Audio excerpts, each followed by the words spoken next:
Olá, boa noite, tudo bem? Hoje Boa o noite, Rosa. tema, tudo bem, doutor Pedro? Prazer recebê-lo para esse debate hoje sobre como solucionar crises no relacionamento. Existe uma saída para isso? O que pode gerar tanta crise no casal? Vamos Eu acho que começar por existe. aí. Eu acho que existe.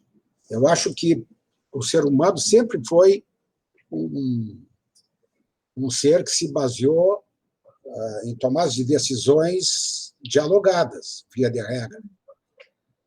Nós somos diferentes dos outros bichos, né? Que tem instinto, que tem cio, que tem estro, então, que se acasalam por uma compulsão biológica.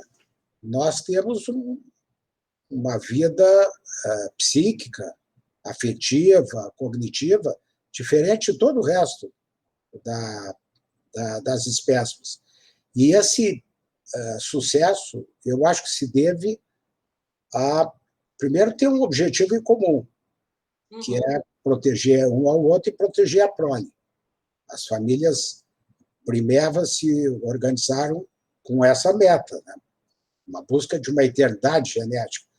E também através de sentimentos que nós desenvolvemos nos últimos 200 anos, de empatia, de se colocar no lugar do outro, de ter compaixão, de ter admiração, de ter pontos de vista em comum. Então, isso tudo, junto com desejos sexuais, com atração sexual, desenvolveu em nós uma capacidade de convívio que poucos animais têm. Nós formamos casais que duram, às vezes, décadas, meio século junto, uns vão até a morte. Agora, tem as exceções, talvez a gente pudesse falar do que acontece que às vezes não dá certo isso, ou tem conflitos Sim. externos, tal, ou internos. Pois é, o que está acontecendo na atualidade, né? Que o que o senhor retratou foi a família lá do passado. Esse objetivo do casal, de um ter aquele cuidado com o outro, de viver uma vida em comum, em conjunto. Hoje em dia, a gente percebe que está a crise no casamento, então, assim, a crise da família, as configurações familiares. Então, como é que o senhor enxerga? Por que está tendo tanta crise agora em função da pandemia? Então, houve um aumento muito grande de violência doméstica. O que está acontecendo com esse ser humano que é diferenciado e que tem capacidade de amar e de respeitar o outro? E como é que o senhor enxerga isso, doutor Pedro? Existem várias construções que tentam explicar isso. Uma delas é as construções mais sistêmicas, que a família seria um sistema de vaso comunicante, que tu vai enchendo e aquele frasco menor, mais curtinho, é o primeiro a transbordar. Uhum. Então, esse enchendo pode ser por insatisfação interna, conflitos não resolvidos do passado, ou por fatores circunstanciais, como a pandemia, o distanciamento social, o desemprego. Nesses fatores atuais, vou me deter um pouquinho, o que tem se observado é o seguinte, que não chega a ser o isolamento social ou o distanciamento social ou mesmo a quarentena, para os que Uhum. adoecem e têm que ficar um tempo isolados dos outros. O que acontece a miúde é que nós temos um sistema de gratificação que dá sentido para a nossa vida. Quando as Uhum. pessoas, às vezes, não estão muito bem no casamento, mas têm atividades fora do lar que as gratificam, o trabalho, o encontro com os amigos, o esporte, a academia de ginástica, um hobby, ou simplesmente poder viver com menos tensão, às vezes algumas desavenças, algumas incongruências entre o casal ficam relegados a segundo plano. É o que as pessoas normalmente dizem que o cara está empurrando com a barriga, entendeu? Sim. Vai Uhum. contornando e tal. Quando o convívio começa a ficar sem interrupção por dias, e quando vem um fator externo, que é a incerteza, será que eu vou me contaminar e morrer? Ou será que eu vou perder o meu emprego? Ou será que eu não vou ter nada para fazer em casa, vou ficar entediado?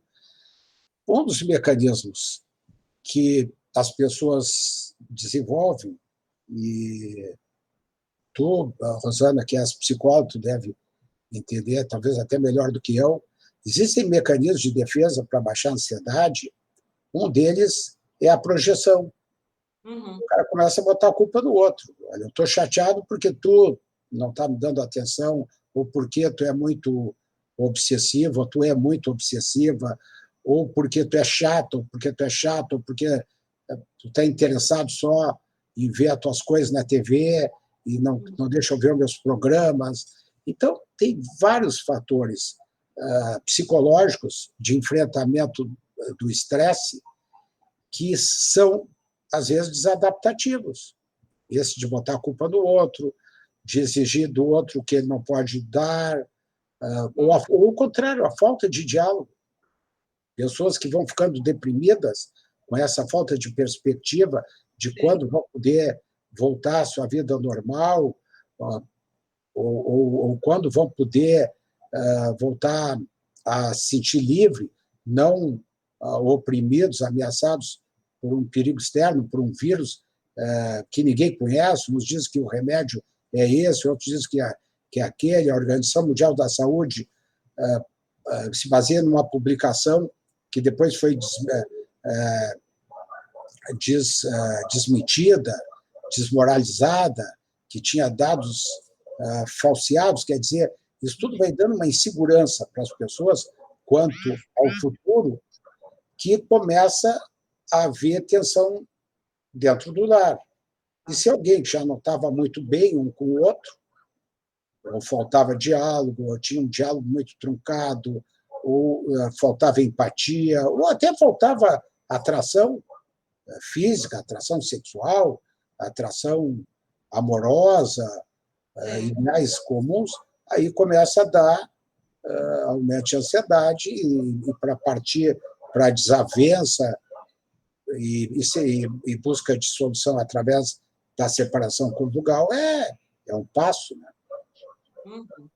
Então, aquela questão que dizem que a depressão é a doença do século, agora se agravou mais em função da pandemia, as pessoas, muitas sem perspectiva, outras tantas perdendo o seu emprego, projetos que tiveram que ser paralisados, sem saber se vão conseguir colocar em prática, né? Então, tudo isso vai deixando a pessoa insegura, vai deixando a pessoa ansiosa. E será que tem como essa pessoa solucionar essa crise, tendo todas essas questões que a gente está levantando, doutor Pedro? De que maneira, e qual é a sugestão que o senhor daria para um casal que está nos assistindo agora? Por onde eles podem começar a se entender?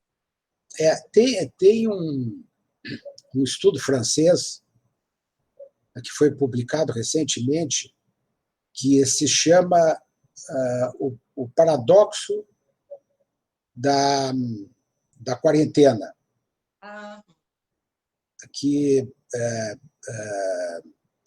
muitas pessoas, nesse estudo, mostraram que depois que a França entrou em quarentena, algumas passaram até a se sentir melhor. Interessante. E outras, quer dizer, nos primeiros 15 dias afundaram no quadro de ansiedade e tal. Depois, algumas pessoas, num número significativo, começaram a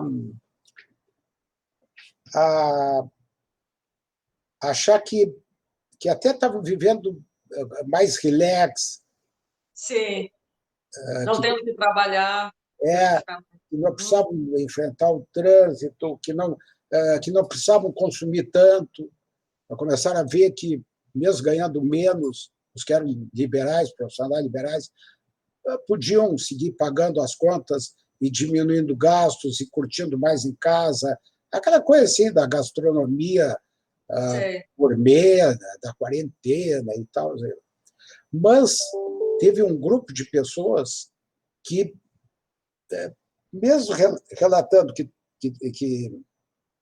estavam gostando de trabalhar em casa, começaram a progressivamente ter mais estresse. E parece que isso se deveu a que, como não havia um cronograma, elas, para manter o salário, para manter o vínculo com o cliente, começaram a trabalhar mais horas pela internet do que trabalhavam antes, Sei. sem supervisão, e as pessoas começaram a se estressar. Bom, e esse paper termina dizendo o seguinte, que existem 12 coisas que a pessoa pode fazer no lar para não se estressar, quer dizer, para ativar o sistema de recompensa e para ativar também o sistema anti-estresse. Nós temos um sistema de recompensa, que é o que os drogados, usando droga hiperativa e depois ficam viciados. Algumas pessoas ficam viciadas em trabalho, workaholic, aqueles caras que, quando entram em férias, entram em surto. Mas tem um sistema muito interessante, que é um sistema que se descobriu, ou que se empregou esse construto, mais para explicar a droga-adição, e depois eu vou falar que a droga-adição, o alcoolismo, pode estar atrapalhando esses casais, mas a base pode ser essa, assim, que as pessoas tentam compensar no trabalho, com motivo de gratificação e de reasseguramento de proventos no final do mês, e trabalham a mais sem supervisão, sem ter um colega, sem ter um chefe para dar um feedback e tal, e essas pessoas começam a se estressar, começam a se impor um regime de trabalho desumano, mesmo sem ter que enfrentar o trânsito, sem ter que buscar vaga no estacionamento, mesmo sem gastar dinheiro com o transporte, ou arriscar bater o carro e tal. Em casa, eles se estressam. E essas pessoas, às vezes, não se dão conta que é por esse regime. E isso começa a dar desavenças no casamento. Pô, tu só fica aí nesse computador, tu não conversa mais comigo, e o cara está estressado com a programação dele, e ele está com medo de perder o espaço lá fora e quer mostrar serviço, ou ela, hoje em dia, via de regra, os casais que estão juntos também trabalham, às vezes em tipo de trabalho diferenciado do outro, mas eles têm atividades pessoais. Mas quando vem um medo de se contaminar ou perder um ente querido ou o próprio sujeito morrer, eles tentam se agarrar um com o outro e esse trabalho online às vezes impede, porque a pessoa fica o dia inteiro tentando produzir ou para se distrair ou para manter a credibilidade lá fora. E isso pode ser uma das causas. Nesse estudo, eles mostram, então, como eu disse, 10 coisas ou 12 coisas que dá para fazer. Uma, manter uma atividade criativa em casa, que pode ser um hobby, ou pode ser uma boa leitura, alguma coisa criativa. O segundo é aproveitar o tempo ocioso e usar a internet, por exemplo, para fazer um curso de língua que quer aprender, que é necessário, ou fazer um curso de um hobby, assim, de jardinagem, quem tem um jardim e tal. Uma terceira dica seria exercício de relaxamento, de yoga, que também dá para... Tem curso online, alguns até gratuitos. Depois, uma quarta dica seria prece. As pessoas que creem, parece que quando a pessoa tem uma crença religiosa, nós temos um circuito cerebral, que é uma via estriato-frontal, que uma parte dela é ativada por droga, por cocaína, por sexo, ou por excesso de comida, mas uma parte também da circuitária cerebral é ativada e libera dopamina quando a pessoa reza e sente que tem um poder superior controlando a vida dela, protegendo a pessoa dela. Depois tem uma quinta recomendação, que são pensamentos positivos. A sexta seria restringir informações ansiogênicas, por exemplo, não assisti tanto noticiário desses escandalosos, assim. Sim. Batemos o recorde, conseguimos Sim. chegar a 120 mil, e talvez a gente, até o fim da pandemia, atinja 1 milhão de mortos. O cara diz, pô, 1 milhão de mortos é 0,5%, um dos meus filhos irá morrer, ou a minha mãe, ou o meu pai, que tem Sim. pai e mãe vivo, ou eu próprio. Que horror! E teve uma época não, e tem um outro estudo da Bielorrússia que comparou o consumo de álcool na Bielorrússia entre universitários e na Rússia. E são dois grupos étnicos muito parecidos, os dois povos falam a mesma língua, são vizinhos, tal, tiveram embaixo do mesmo regime da União Soviética e tal. Só que na Bielorrússia, o governo teve um programa de psicoeducação, um programa de adequação emocional frente ao estressor da pandemia. A televisão era proibida de dar informações muito escandalosas, muito muito forte. muito assustadoras, assim, para criar pânico. Davam informações precisas e só a informação estritamente necessária para a população não se contaminar tudo na mesma hora.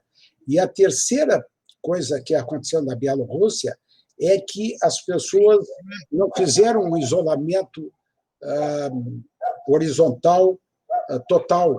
Elas, com máscara, podiam sair à rua, só ficava isolado quem estava doente. Claro, um país menor, com grau cultural muito elevado. Tal. E esses universitários, comparado com os universitários russos, onde as pessoas assistiam 12 horas de TVs em casa por dia, e a televisão só falava esse papo assim, fica em casa, o vírus vai te pegar e vai te matar, a vida vale mais do que o trabalho e o dinheiro, tudo vai se recuperar. E os caras lá começaram a beber mais, não tinham nenhuma informação de psicoeducação, nem nada. Então, assim, uma excessiva informação desnecessária estressa. E as pessoas que já não estavam bem, já eram estressadas, já eram deprimidas e tal. Uma outra dica, uma sétima dica, seria desenvolver um hobby e praticar esse hobby. Uma oitava seria assim, procura falar com pessoas que te elevam o astral, que têm afinidade contigo, que desenvolvem um relacionamento empático. Uma nona dica seria a seguinte, escute música. A música que você gosta, a quantidade de horas que você conseguir escutar e ter prazer. Depois desliga. Uma nona dica seria desenvolver um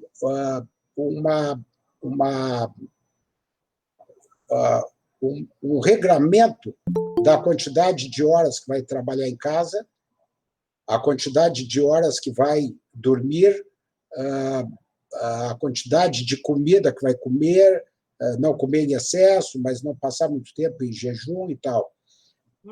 A nona. E a 10ª dica seria assim, ó, mantenha a esperança. Tipo assim, isso vai passar, porque a esperança ela tira o estresse da gente. O Nietzsche já tinha dito isso, o filósofo.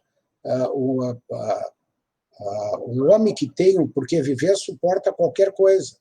Então, assim, não pode falar, ver os netos, mas olha no Instagram deles, vê o que eles estão fazendo, pede para eles ligarem o vídeo, falar contigo, fale de sentimentos, elogie, fale de coisas agradáveis, demonstre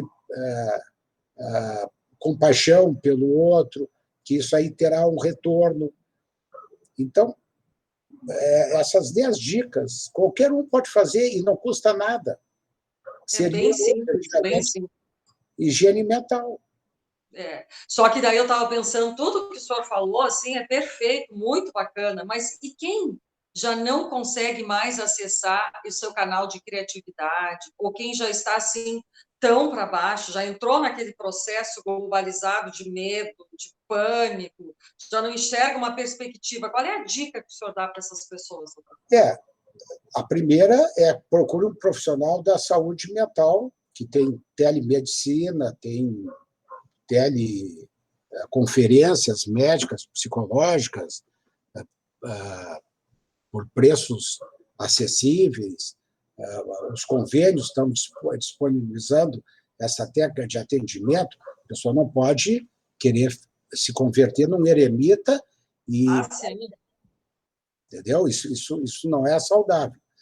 Mas até o fato de estar deprimido, ou estar ansioso, ou estar, agora eu falando como psiquiatra, como terapeuta, estar sofrendo, e isso atrapalhando a vida conjugal, que é o enfoque daqui, até medicação pode se prescrever de forma virtual.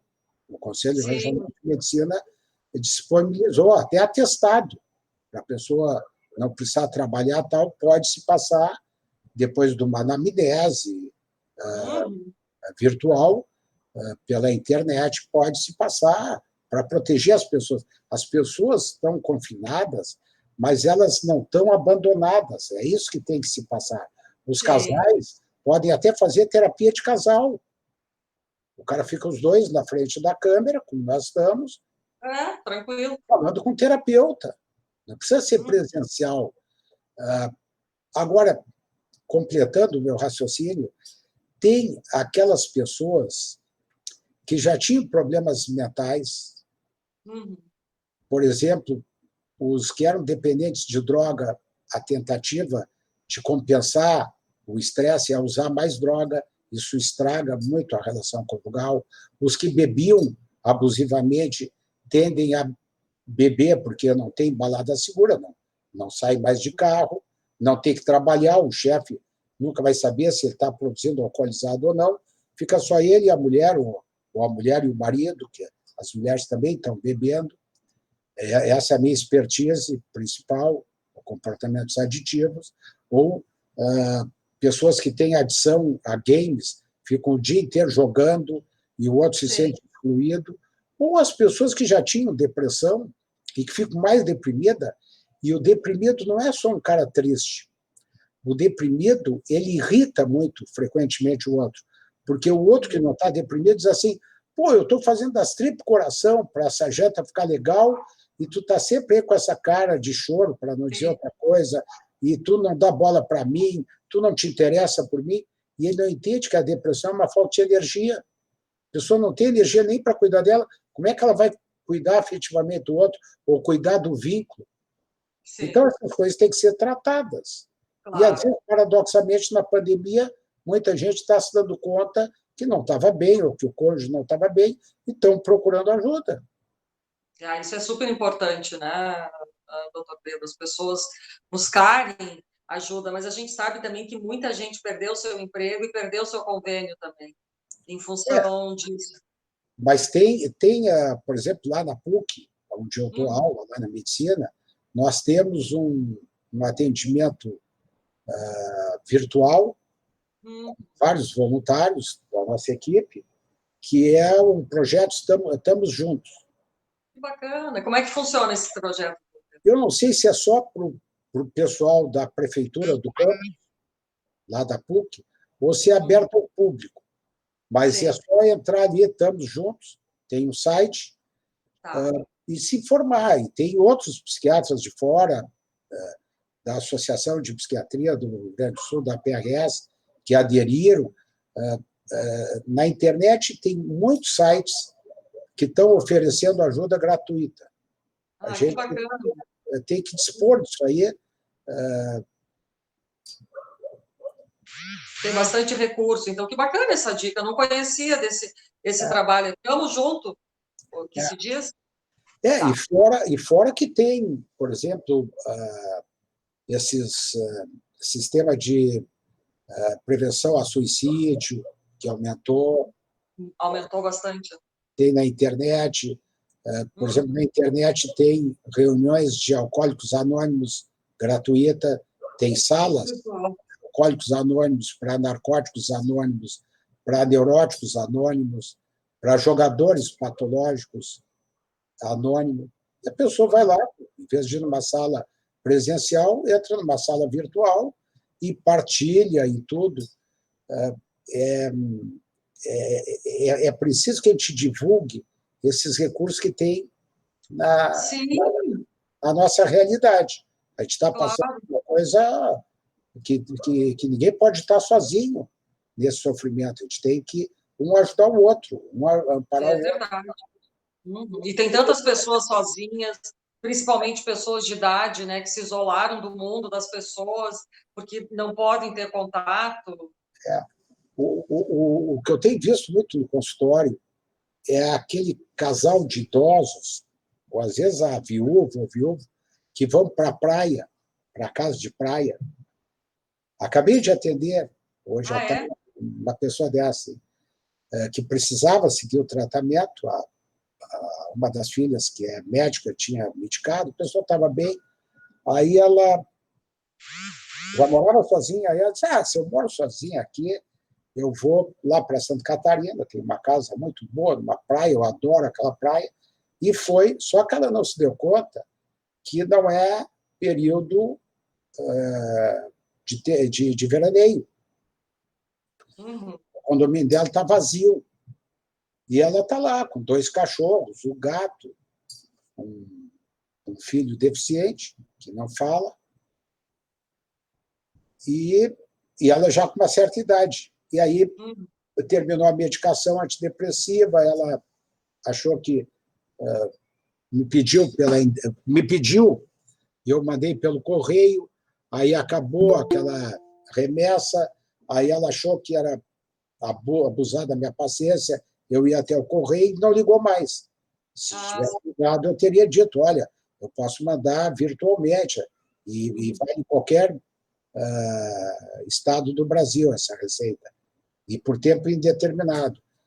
E ela ficou aguentando os peitos até que uma filha foi lá para pagar o IPTU, não sei o que lá, e encontrou a mãe assim muito mal, pensando, já uma senhora de certa idade, pensando que seria melhor ela morrer, pegar logo Covid, já estava andando lá por dentro do condomínio sem máscara, e aí ela resolveu colocar essa senhora no carro e eu atendi ela presencialmente,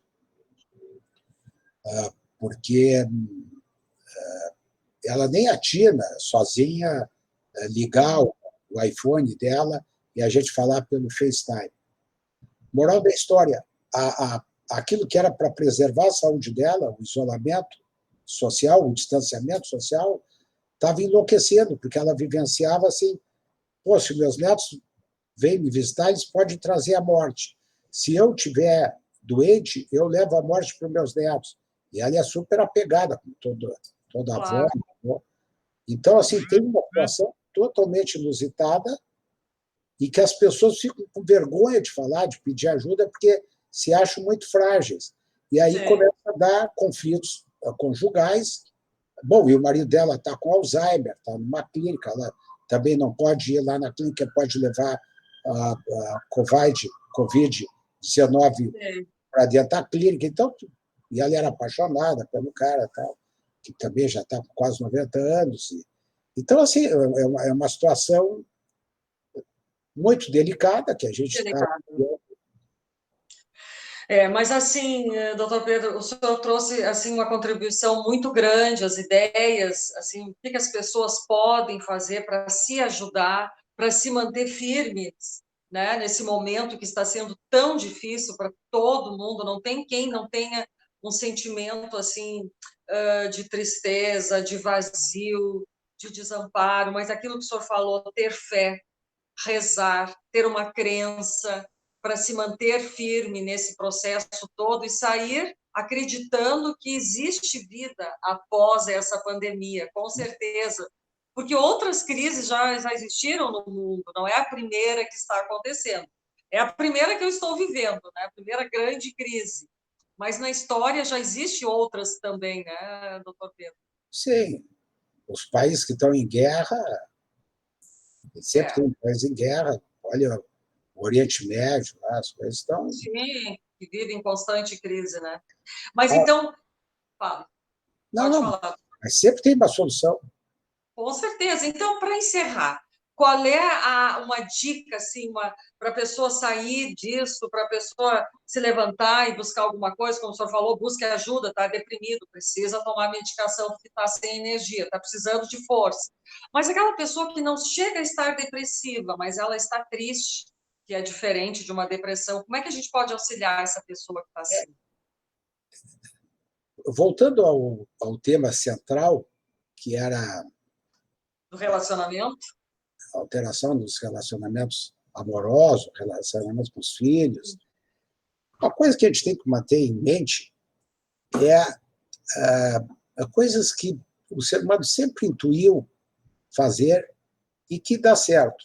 Mark Twain disse que um elogio o sustentava por 2 meses. Olha só. E as pessoas, às vezes, estão vivendo tão intimamente e se esquecem que tem que fazer um mimo para o outro. E o melhor mimo para a alma é um elogio. Pô, que refeição legal, como é bom estar contigo, como eu me sinto mais aliviado quando eu converso contigo, como a gente sente saudade e aí vamos rememorar aquelas viagens legais que a gente fez, ou aquelas vivências com os filhos, que eram tão agradáveis e agora tão distantes, mas a gente sabe que eles estão bem. Reforçar a autoestima e verbalizar o afeto, que tem uma doença ou uma explicação para algumas doenças mentais, Rosana, que tu deve dominar isso, que é a alexithymia, são pessoas que não conseguem traduzir em palavras os seus sentimentos. Isso é horrível. Sim. A minha avó dizia que de bem intencionado o inferno está cheio. A gente pode estar bem intencionado, mas tu pega da mão lá na cama, faz um carinho na pessoa e diz, pô, como é legal estar contigo, como eu me sinto bem, ou tem alguma coisa que eu estou que está te desagradando. Não partir para um conflito de você vai ter que se adaptar a mim. Cede quem é mais forte. Ceda, te mostra afetivo. Isso geralmente dá muito certo. E é uma coisa tão simples, né? É Viver, tão simples. viver é isso. A gente É tomar uma atitude, ter atitude, né? uma atitude de compaixão, de empatia, perguntar como é que o outro está, o que pode fazer para ajudar. Se a pessoa está deprimida, olha, vamos procurar uma ajuda, então, se a gente não está conseguindo resolver, se colocar no lugar do outro, usar a teoria da mente, que nem todo mundo compactua das nossas crenças, do nosso ponto de vista, mas respeitar o ponto de vista do outro, o estilo de vida do outro, se unir pelas coisas positivas, não pelas desavenças, pelo conflito, consumir menos álcool, não usar droga, manter uma vida ativa, mesmo em casa. No confinamento, a pessoa pode ter uma vida ativa, pode compartilhar coisas legais com a família, tudo. Eu acho que isso preserva muito a saúde mental e preserva o casamento, preserva o vínculo com os filhos, com os netos, com os vizinhos.